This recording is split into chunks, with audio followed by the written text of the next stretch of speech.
It's time for another Dice Tower review with Z. Garcia.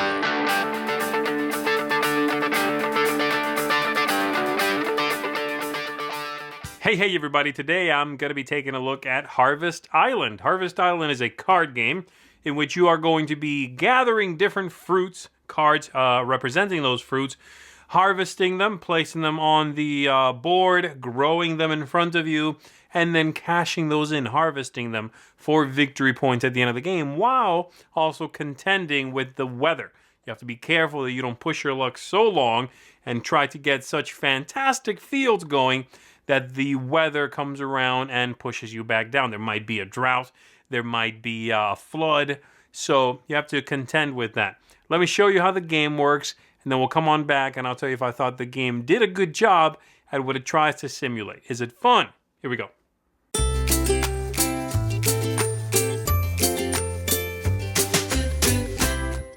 So here's what the game looks like set up. Each player is going to have 3 fields with varying capacities. You have a supply area with some face-up cards, storage area with 3 face-up cards, and you've got the board here in front of you, which is going to tell you a breakdown of the kinds of cards that show up in each of the seasons, the fruits, as well as the weather cards in that deck. Each player has been given 4 cards to start. We have the fertilizer cards over here, an empty area for the weather cards. You are good to go. On your turn, you'll be doing one of 2 things. You will be playing cards, which they call cultivating, or you'll be harvesting your fields, 1 or more fields. Let's talk about cultivate first, and we'll talk later on about the harvesting itself. So playing cards. When you choose to do that, you'll be playing 2 cards, exactly 2. And they can go to a few different places. You can play them as a seed to one of your fields, like so. And now that denotes I'm growing mangoes there, okay? You can play them where you already have a seed and the max capacity has not been hit yet to grow that type of thing. Or you can put them over here in the supply area. And that's going to have some repercussions as well. If you play both of your cards into the supply area, by the way, you are then going to be allowed to draw, when you draw cards, take one of these fertilized cards if you so choose. So let's say I did this. I played 1 card here as a mango seed, and I grew some mangoes. Now I have to replenish my hand, and I can draw either from the supply area or from the deck of cards itself. So I'm looking for more mangoes. I do already have a watermelon card in my hand, though, so I'm going to take this watermelon for 1, and I'm going to take 1 off the top of the deck for 2. Hey, look at that. It's more mangoes. Fantastic. So I'm back up to 4 cards. It would be the next player's turn. Let's say it comes back around to me. I am going to play another mango card there, and I am going to have the watermelons start growing, or, seed watermelons in this field, the small field, the maximum of 4. And again, I would replenish my hand. Let's say, if before I have to check that I replenish my hand, if the supply area has 4 cards or more, the first thing that happens before I replenish my hand of cards is that these 4 or more cards down here are going to move up into the supply area and displace any cards that are still there. And that's how you get those into play and make them available for players to draw. So, for example, let's say in my next turn after this, nothing else has changed, and I discard... I play 1 card here, okay, and the other card, the second card I have to play, let's assume I had already drawn 2 other cards, it goes down here in the supply area. Well, at that point, before I draw back up to 4, this one's gone, and these 4 move up here so that they become available. And now it's my turn to draw. I could draw from there. I could draw from here. I'm going to take 1 of these, and I'm going to take 1 of these back into my hand. This continues, again, with these possibly being pushed out, and the ones below in the supply cycling up to the top. The other option is harvesting, which is how I make victory points in the game. When you do that, you can harvest 1, 2, or all 3 of your fields. So let me grow some of these a little more, like so, and that. Let's say this is what I've got. And let's say I'm ready to harvest, and I feel like harvesting just the watermelons for right now, because this one could technically continue to grow. So I'm going to leave the mangoes alone. I'm going to harvest my watermelons. The first thing I do is I check the size of the group that's sitting on the table, and that's going to affect where it sits down here. That matching fruit on the track, meaning the biggest group that's been sold, will be tracked by that. In this case, 1, 2, 3, 4, and yes, you count the seed for this. I would find the watermelons, move them up to 4, and then I'm going to sell these 3. The seed does not score me any points. I just needed it to sit there to denote what kind of thing I'm growing. I'm going to take these. I'm going to set them aside. That's going to be victory points at the end of the game. But since there's a new total for watermelons, I am also going to get the token that is the medal, they call it, for that kind of animal tied to the watermelons. I'm going to keep this in front of me. And if at the end of the game I'm still the one holding on to this, I'm going to get some bonus victory points for that. If another player later on makes a larger watermelon set and pushes this up, let's say, to there, let's say the set they sold was 5, well, they'll take this away from me, okay? So that's a little bit of a tug of war. You're pushing the limit to see who sold the biggest set, and they'll get the bonus points. This would be gone now, and the game continues. When that happens, the 4 cards sitting in your hand don't change, so you don't have to worry about the market or anything like that.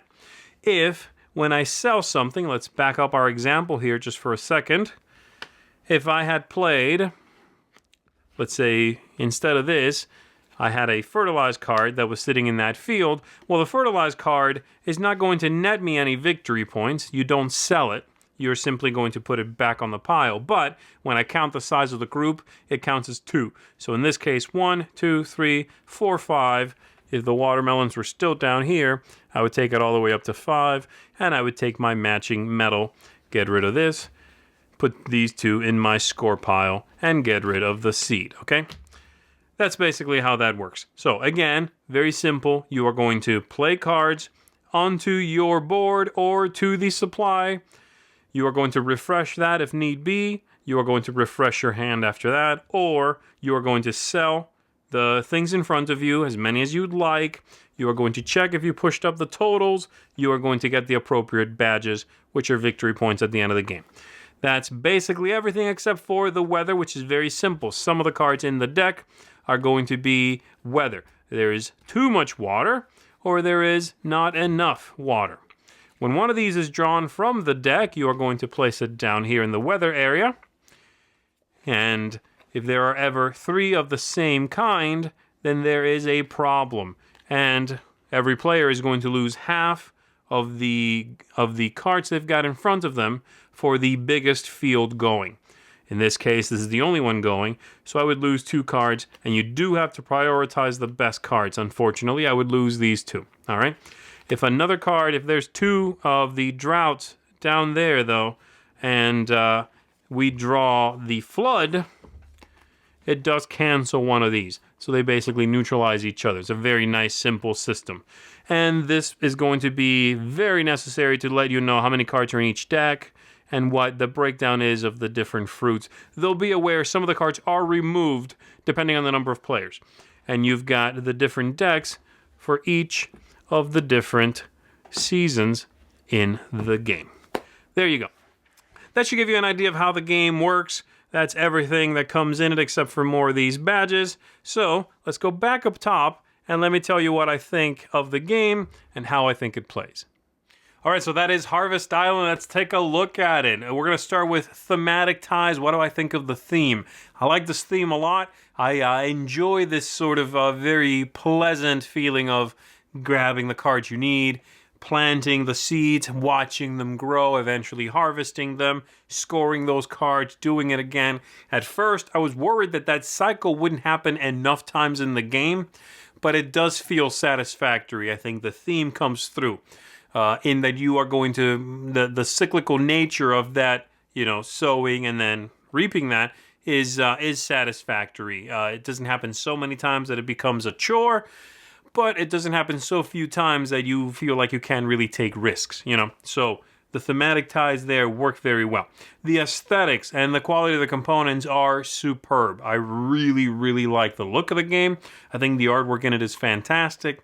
And the quality of everything in the game is very high. The cards especially are very, very high quality cards. Nice linen finished, bright. They have a great snap to them. really well done.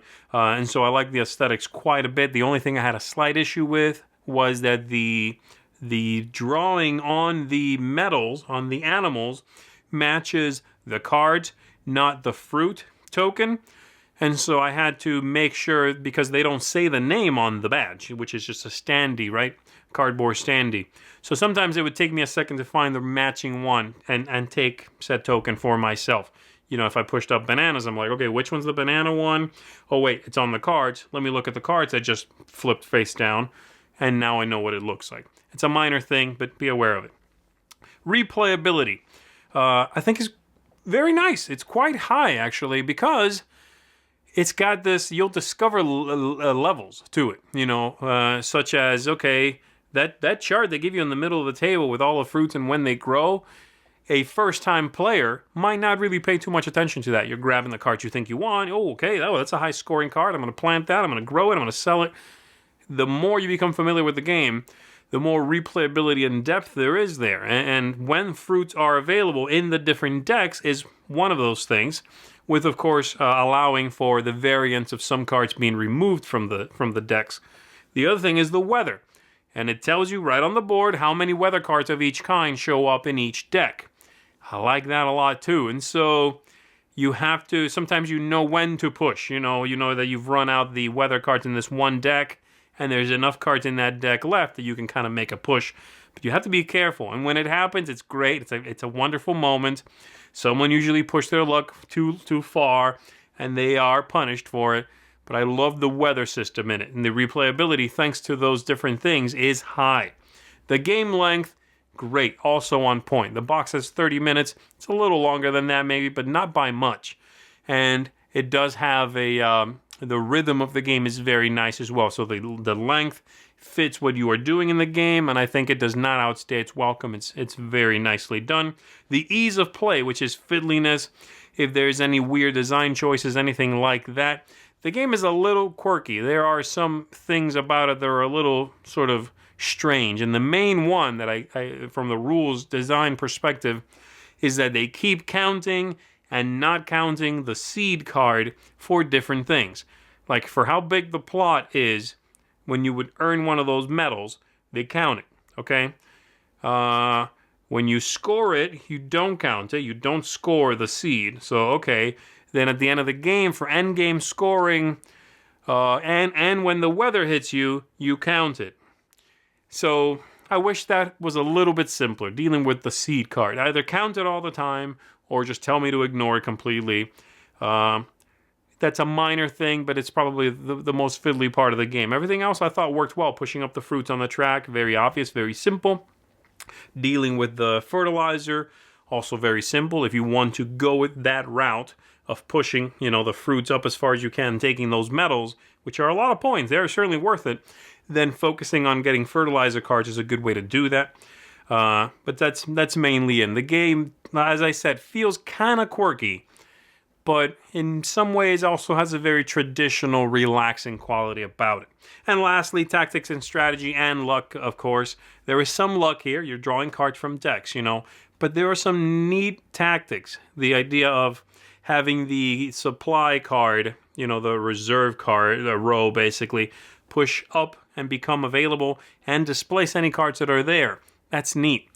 And you can manipulate it in sort of unforeseen ways. If you see there are cards available that player over there is going to want, because that's what they're growing, I might rush that by discarding into it, wiping away those cards that perhaps they were hoping to draw. And so there's that sort of give and take there, and then when they're gone, those cards are gone, and the bottom row has not come up because it does not do so automatically. Then people are just top decking cards until someone finishes that row, 4 or more cards, and finally it comes up. And so there are clever concepts at play here that I really enjoyed. And overall, I think the package comes together with fantastic looks, tight playtime, fun tactics. Just everything does work together to give me a kind of quirky, kind of cute, but ultimately very appealing game. It's the kind of game that the whole time I'm playing, I have a smile on my face. And that's a fantastic quality in a card game like this. So this one gets high marks from me. I really enjoyed it. I very much would recommend it. It's one I think will fit in a lot of people's collections. For that and for how much I enjoyed it, this one's going to get a seal of excellence. Look into it, everybody. Harvest Island. Very cool game. Thanks so much for watching the Dice Tower videos. Find more great videos and reviews, as well as our top-rated audio podcast at Dicetower.com. You can also find other great shows at Dicetowernetwork.com. I'm Eric Summerer, and you've been watching The Dice Tower. The Dice Tower is sponsored by Cool Stuff Inc., where you can find great games for great prices. Cool stuff in stock. Check them out at CoolStuffInc.com.